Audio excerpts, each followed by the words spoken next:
Eh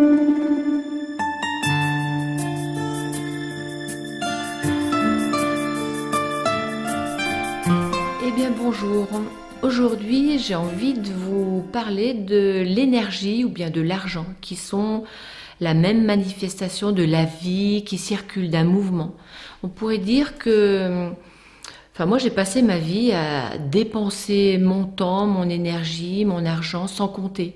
C'est-à-dire que je faisais beaucoup d'activités physiques, je remplissais mon frigo pour nourrir les autres, je dépensais en fait, je dépensais sans penser à mettre de côté. Ou si je mettais de côté, c'était pour les autres. Ou pour plus tard, je décalais donc cette énergie pour un futur qui ne me nourrissait pas vraiment. Alors j'étais nourrie physiquement, mais est-ce que j'étais nourrie ailleurs au niveau de mon âme, au niveau spirituel? Pas sûr. J'expérimentais beaucoup, je courais, j'ai fait beaucoup de sport, beaucoup de choses comme ça, mais est-ce que je me suis vraiment nourrie de cette énergie? Donc on pourrait dire que j'avais beaucoup, moi, beaucoup d'énergie, et d'autres diront, mais moi j'en ai pas d'énergie, j'ai pas d'argent, j'ai pas de nourriture pour moi, j'ai un corps maigre, etc. Donc il y a les deux versants, et j'aimerais bien qu'on en parle parce que c'est intéressant le sujet de l'énergie ou de l'argent. En fait, on pourrait dire que c'est la sève qui alimente l'arbre. C'est ce qui va faire que l'arbre va pousser, grandir, fleurir, etc., s'expanser. Et donc cette sève, on pourrait dire que cette énergie, elle est là pour nourrir l'arbre. Donc l'énergie que nous avons, qui vient en général de nos ancêtres, de nos lignées familiales, qui sont dans notre dos et dans nos reins, devrait être là pour nous alimenter.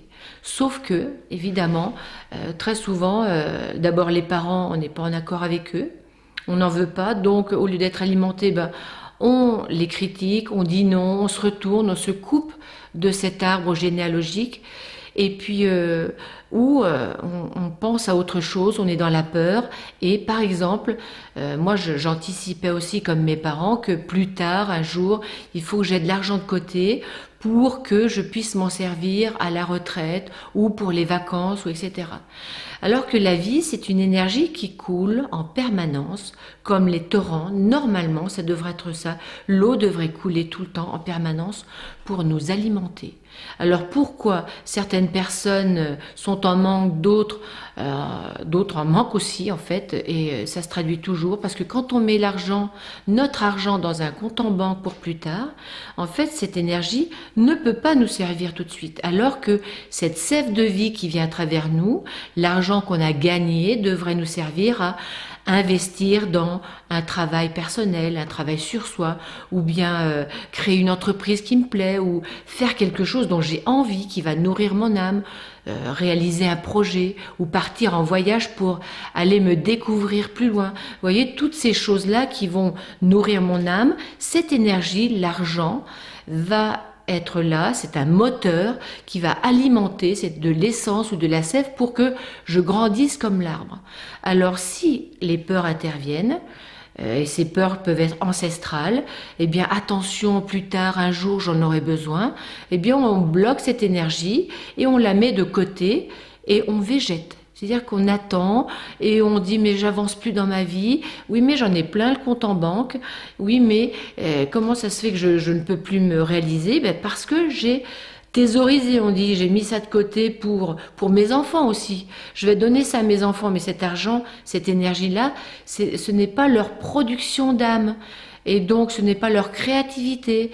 Et donc, qu'est-ce qu'ils vont en faire? C'est un peu quelque chose qui va venir en trop et qui pourrait être dilapidé inconsciemment, puisque ça n'a pas la valeur de quelque chose qu'on a gagné à la sueur de son front. C'est-à-dire qu'on s'est posé des questions et on a avancé pour s'éveiller.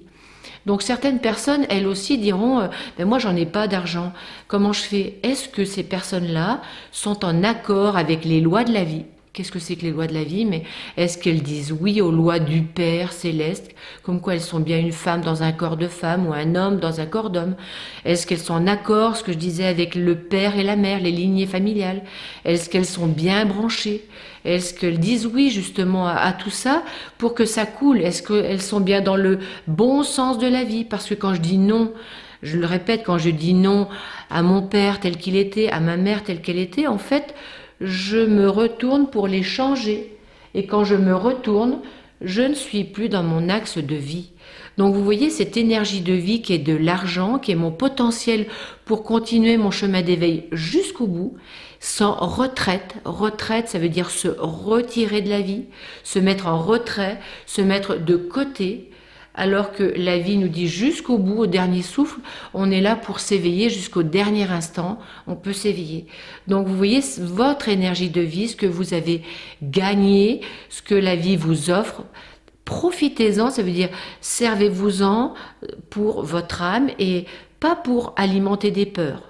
Regardez bien à chaque fois quand vous décidez, est-ce que votre énergie, argent, va vous servir pour créer du nouveau, pour vivre du nouveau, pour vivre de la joie, ou bien alimenter une peur qui va vous stopper. Oh là là, je fais ça, il faut, je dois placer mon argent, je dois faire attention, ou je ne dois pas manger, je dois faire attention à ce que je mange, à ce que je vis, l'alimentation. Vous voyez, toutes les personnes qui ont des problèmes d'alimentation, de trop ou de pas assez, ont des problèmes d'argent, donc de nourriture, donc de réalisation d'elles-mêmes.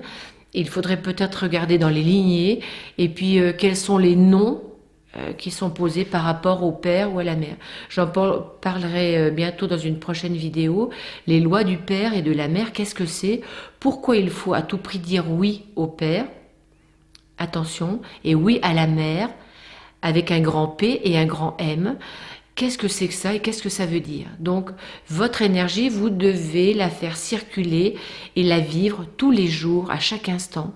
La vie, c'est un fleuve qui coule, qui est vivant et qui ne peut être mis de côté. Sinon, il est éteint. Allez, belle vie et laissez circuler vos envies.